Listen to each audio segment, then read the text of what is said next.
Telangana governor గా అశ్విని కుమార్ చౌబే అంటూ కొంచెం చూస్తాను. ఈయన ఎవరో ఒకసారి చూసేయడం ప్రయత్నిద్దాం.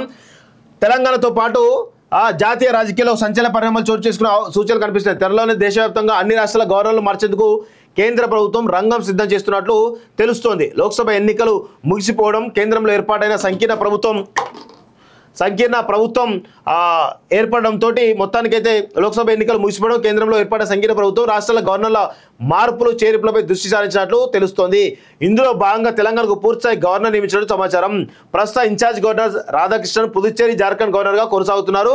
ఈ నేపథ్యంలో త్వరలోనే తెలంగాణ కొత్త గవర్నర్గా కేంద్ర మాజీ మంత్రి అశ్విని కుమార్ చౌబే పేరు పరిశీలనలో సమాచారం. ఈయన మోడీకి అత్యంత సన్నిహితుడట. ఈయన బీహార్కు సంబంధించినటువంటి నేత. 1953 జనవరిలో బీహార్లో జన్మించిన అశ్విని కుమార్ చౌబే ఆ రాష్ట్ర రాజకీయాల్లో అనుభవజ్ఞుడైన రాజకీయ నాయకుడిగా కొనసాగుతున్నారు.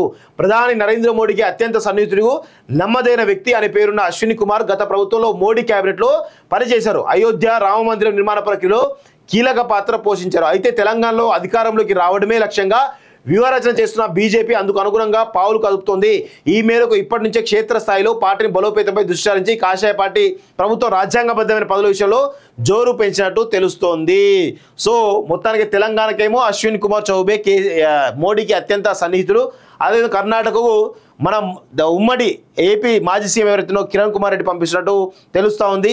సో మొత్తానికైతే అటు ఉమ్మడి ఏపీకి చివరి ముఖ్యమంత్రిగా పనిచేసిన బీజేపీ నేషనల్ ఎగ్జిక్యూటివ్ కమిటీ సభ్యుడు నల్లారి కిరణ్ కుమార్ రెడ్డి సైతం గవర్నర్ పోస్టు వరించబోతుందని తెలుస్తుంది.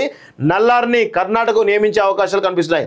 ఏడాది క్రితం బీజేపీలో చేరిన కిరణ్ కుమార్ రెడ్డిని బీజేపీ నేషనల్ ఎగ్జిక్యూటివ్ కమిటీ సభ్యుడిగా అధిష్టానం నియమించింది. ఇటీవల ఎంపీ ఎన్నికల్లో ఆయన ఏపీలో రాజంపేట పార్లమెంట్ నియోజకవర్గంలో పోటీ చేసి ఓడిపోయారు. ఈ క్రమంలో ఆయన్ను గవర్నర్గా నియమించాలని కేంద్రం భావిస్తున్నట్టు తెలుస్తుంది. కాగా కిరణ్ కుమార్ రెడ్డి తెలంగాణకే గవర్నర్గా పంపించబోతున్న ప్రచారం కూడా జరిగింది నిన్న మొన్నంతా కూడా.